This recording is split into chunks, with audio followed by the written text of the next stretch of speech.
الله من الشيطان الرجيم ولو أننا نزلنا إليهم الملائكة وكلمهم الموتى وحشرنا عليهم كل شيء قبلا ما كانوا ليؤمنوا إلا إن يشاء الله ولكن أكثرهم يجهلون وكذلك جعلنا لكل نبي عدوا شياطين الإنس والجن يوحي بعضهم إلى بعض زخرف القول غرورا ولو شاء ربك ما فعلوه فذرهم وما يفترون ولتصغى إليه أفئدة الذين لا يؤمنون بالآخرة وليرضوه وليقترفوا ما هم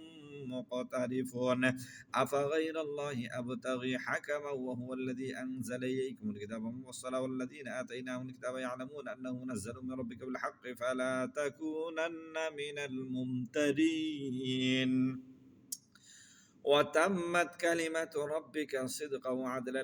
لا مبدل لكلماته وهو السميع العليم وإن تطع أكثر من في الأرض يضلوك عن سبيل الله إن يتبعون إلا الظن وإن هم إلا يخرصون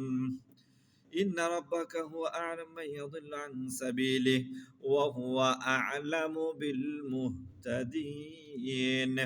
فكلوا مما ذكر اسم الله عليه إن كنتم بآياته مؤمنين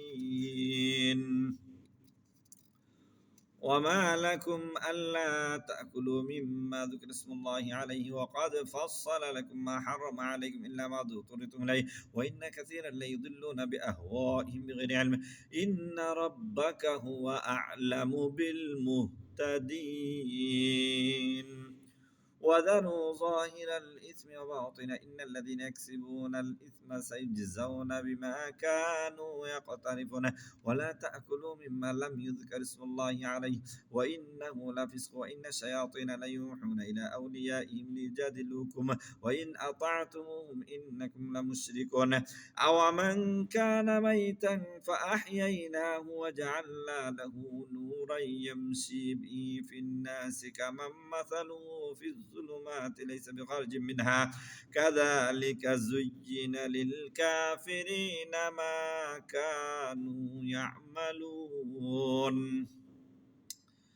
وكذلك جعلنا في كل قرية أكابر مجرميها ليمكروا فيها وما يمكرون إلا بأنفسهم وما يشعرون وإذا جاءتهم آية قالوا لن نؤمن حتى نؤتى مثل ما أوتي رسول